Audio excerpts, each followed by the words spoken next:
This video is brought to you by Squarespace, the all-in-one platform to build your perfect website. I had a comment recently on one of my landscape photography videos that I thought was really interesting. So Rob said, "I rate your work highly, Ian. However, I'm in the dark as to why you decide to work in light that is mostly too harsh and bright. For YouTube reasons, I understand why this is so. Your choice of locations and compositions are always very good, but I just don't get the time of day that you choose for your shoots." So first of all, I just want to say thank you so much for sending in the comment and for the kind words as well. I really do appreciate it. I read all of the comments on these videos and I'll get back to as many as possible. So thank you so much for that. But honestly, I thought this was a really interesting comment, and I want to discuss my reasons behind why I choose to shoot at certain times of the day, and maybe share my approach to photography, and hopefully this might help you or inspire you to get out and maybe shoot at different times of the day that you hadn't maybe considered before. Wow, and this weather is absolutely incredible. I really wasn't expecting this today. This will be the first time I've taken the van out in the snow as well, so it'd be interesting to see how it performs.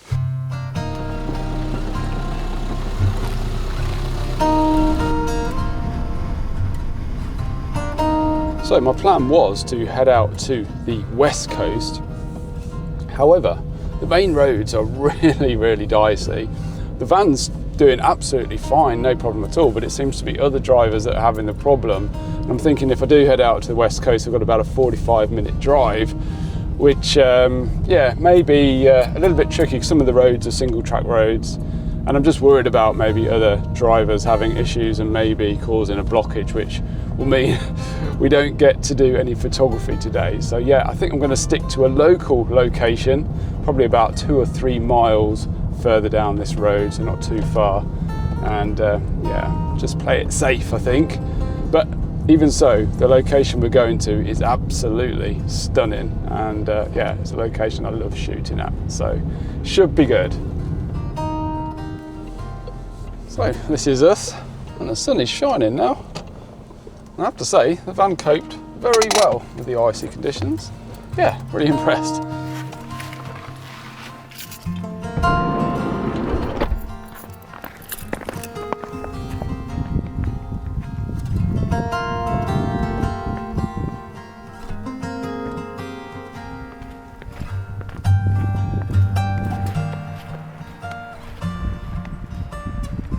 It's about midday now, and sunset is setting around about 4:30 this evening. So yeah, we've got about 4.5 hours down at this location. Really tried to make the best of it, and just look at this view. Every single time I come down here, it just takes my breath away. It's absolutely incredible. Just look at this.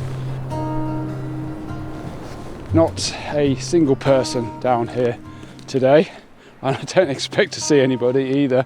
And typically, this time of year, it's very quiet here in West Wales. Right, let's get down to the beach.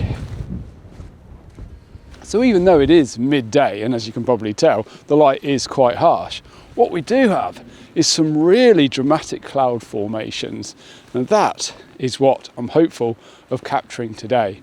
Now, the beauty of getting out early and spending time in the landscape, searching for a shot, it basically gives you more opportunities, doesn't it? And this cloud is swirling around and forever changing. And if I focus on the clouds, it might give me a plethora of opportunities today. Who knows? And that is the beauty of it.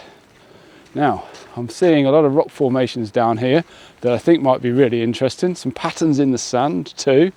And like mentioned, these cloud formations above, which will suit a wide angle shot, I think.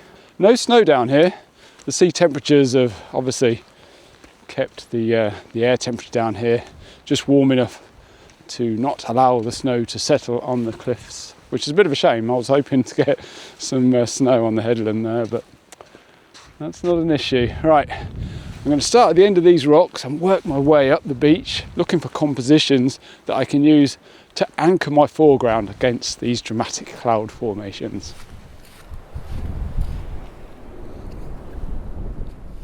I found a little composition just down here that I think is quite interesting, and it's been some nice light actually over the last 10 minutes or so, and it's really cold, so I'm putting the gloves on. Right, let's see if we can make a shot here.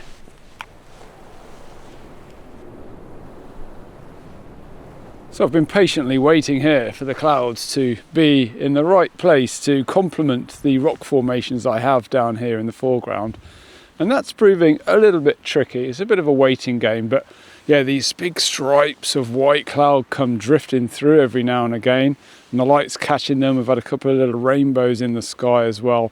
It's just about getting everything in the right place so it complements my foreground, because the foreground is very, very texture heavy.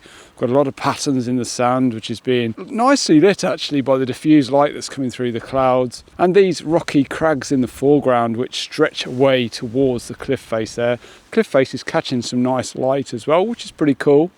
So yeah, it's just trying to get it all to fit together really, which is always the most challenging thing, isn't it, when building a composition. But yeah, I've been playing around with it a little bit.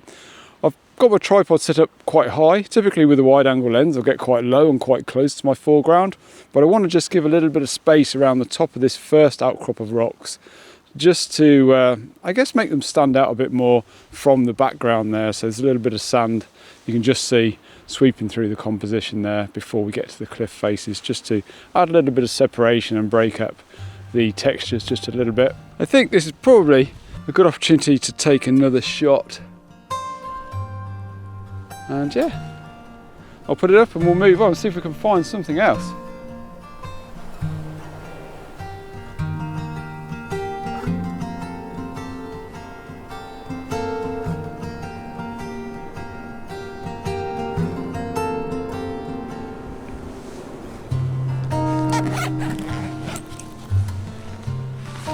So I'm not 100% sure I like that composition or not, but I enjoyed setting it up, and that's something I really want to talk about in just a minute or two. But before we get on to that, I'd just like to thank the sponsor of this week's video, which is Squarespace.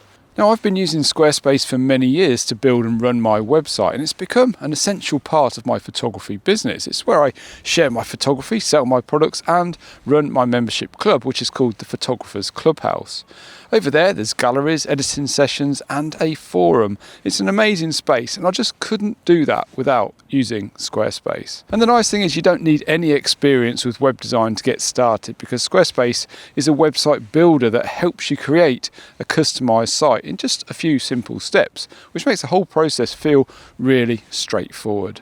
Squarespace also has a really solid built-in e-commerce platform, so if you've ever thought about selling your photos as prints or even ebooks like I do, you just upload your images, set your price, add a bit of text, and you're good to go. So if you'd like to try it out for yourself and set up your very own website, head over to squarespace.com for a free trial. And when you're ready to launch it, go to squarespace.com/IANWORTH or use my offer code, and you'll get 10% off your first purchase of a website or domain. I highly recommend it. I use it myself, and yeah, it's well worth checking it out. The links are down in the description below. So like I mentioned, I wasn't sure about that last shot. So am I chasing the wrong light or am I chasing the wrong photos? Well, one of the most important things I think in photography, in my opinion anyway, is simply getting out and practicing as much as you can. Essentially, that's how you improve, isn't it? But also, it's about enjoying the process. Now, I genuinely enjoy taking photos in all kinds of light. And a big part of what I do is just experimenting, observing and waiting to see if something interesting happens in the weather or light that I've currently got. And the only way you can do that is by being out here, isn't it? Taking photos, composing shots, learning to look, learning to see and to notice things. Now, I share all of that on this channel, which means only a small percentage of the images that I take might be ones that you like or that I think are successful, and that's completely fine, you know. I guess if we all like the same thing, life would be pretty boring, wouldn't it? But the big point is that the more you practice and the more you see and the better you get at composing your images, it'll all pay off when Mother Nature finally does something special for us. You know, the more in tune we are, the better chances we've got of nailing that moment when it does come along.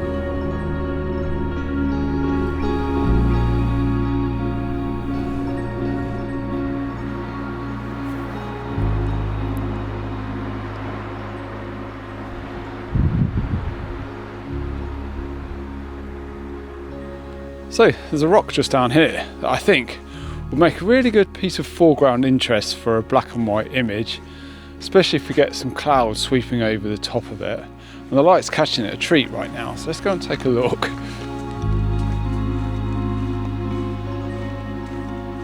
Alright, let me take the bag off. There we go. So let me show you what I'm thinking for this particular shot here. So we've got this rocky outcrop here, this bit of water running around the foreground, some lovely textures and patterns down here, bit of cloud sort of reflecting in this pool just here.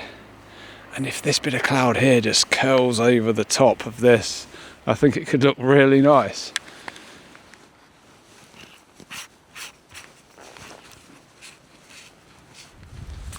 So we're all set up, and I actually really like this composition. I love how the textures in the sand bend over towards the rocky outcrop we have there. I also like this pool we've got on the right hand side with the reflections. We've got bands or stripes of sand running around this little embankment we have here just in front of us as well. So there's lots of things in this composition that I really like. There's a couple of things that I don't like at the minute. And we always have to make compromises, don't we, in landscape photography? It's the one thing you have to live with, I think. You have to embrace it for sure. And at the minute, the cloud isn't really in the ideal spot, I don't think, to make this work. The light is also incredibly harsh coming from the right-hand side. So I'm hoping for maybe two things to happen here. I'm hopeful that the light is going to be diffused by the cloud, which might help just balance out the exposure a little bit and reduce some of the dark shadows on the left hand side of the rock. That's one thing I'm really looking to happen. The other thing is maybe just this cloud to move a little bit, so there's a bit more separation between the rock and the edge of the cloud, or maybe for some more cloud to come over the top. So yeah, I think it's just a bit of a waiting game, and it's definitely worth waiting here for, I don't know, maybe 15-20 minutes to see if it changes. There is some cloud dotted about over that way, so it might happen. We might get a bit more diffusion. I've got my picture profile set up in black and white as well, so I can see all those wonderful textures and details in black and white.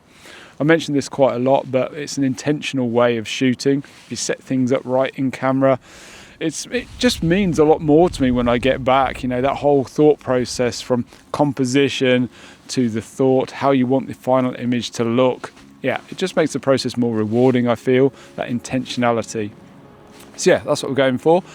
1/160th of a second currently, f8 ISO 125.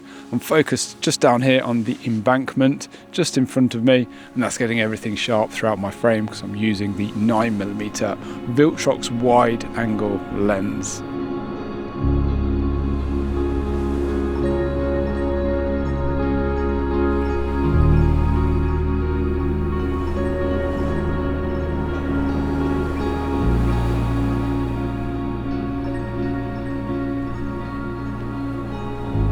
So going back to what I was saying, I think there's definitely a bit of a golden hour obsession, isn't there, when it comes to landscape photography?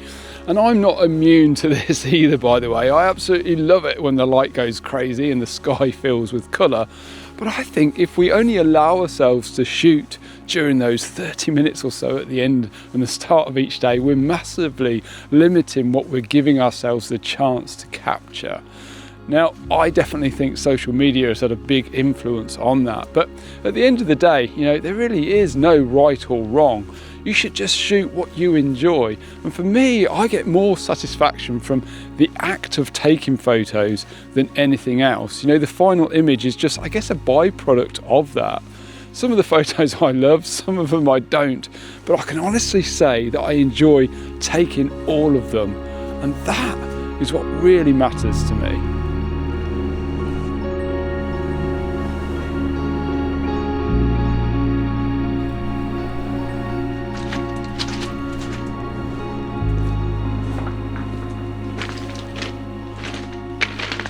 Seemingly out of nowhere, this really big storm cloud coming over. What a crazy day. I just really don't know what to expect from one moment to the next. And that is what I find really exciting about being out for the whole day. So many things happen if you just keep looking. So yeah, and this could be spectacular. We're about 30 minutes from sunset. This big storm cloud coming over. Maybe we'll get some snow, who knows? Anything could happen. So I'm walking down to the end of the beach to check out these big, tall, rocky outcrops we've got down here, to see if I can forge a composition that might suit this cloud formation. That's pretty cool. So we're very much into golden hour right now. If it all hinged on this one photograph to whether the shoot was a success or not, I think more often than not I come away from a day out with my camera feeling incredibly disappointed. But as it happens, when you don't worry too much about your photos and concentrate more on what's out there, the enjoyment factor goes up tenfold and you always go home really, really satisfied. Anyway, let's set up this image here and see what happens. So this composition here is a little bit tricky to set up. We've got this big sweeping curved rock pool here in the foreground, big rocky outcrop on the left hand side, and now the clouds are swinging around above us as well, which is fantastic. And I'm just taking plenty of shots of the clouds as they move through the scene, and I shall pick my favourite at the end of it. So yeah, really looking forward to seeing what this one comes out like. It's absolutely incredible how things have changed over the last 15 minutes or so. Now I've got the tripod set up really high, and that's to make sure the reflection in the rock pool doesn't encroach over the edge of the sand bank here in the foreground. So there's just a little bit of a gap running through. I didn't want the reflection of that rock to be broken. So that's why I've got the tripod up so high. Let's take another one. Clouds are starting to light up a little bit now. It's absolutely beautiful actually. No wind in this little area here either. Absolutely incredible. Anyway, I would love to know, what conditions you like to shoot in. Do you like being out all day? Are you okay shooting in harsh midday sunlight, or do you only shoot in the golden hour? I would love to know. Please do let me know your thoughts down in the comments section. I read every single comment and I get back to as many as I possibly can. So yeah. Anyway, yeah, I think that's it. I'm going to take this shot. It's probably going to be my final one. So I'll put this up and yeah.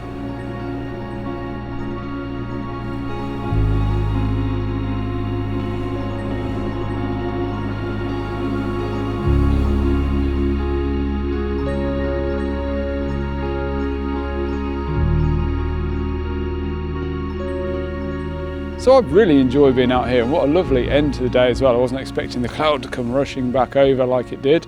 So yeah, that was unexpected. So you never know, do you? It's just a case of being out here, getting involved in nature and seeing what happens, and just trying to make the best of the conditions that come your way.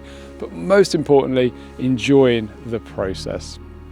Anyway, I do hope you enjoyed this week's video. Thanks so much for watching if you got this far. The video up here will take you to another one, and over on the other side is a link to my store where you find things like my ebook, which helps to support the channel and helps us to reach new locations like this one. Anyway, take care, and I hope to see you again next week.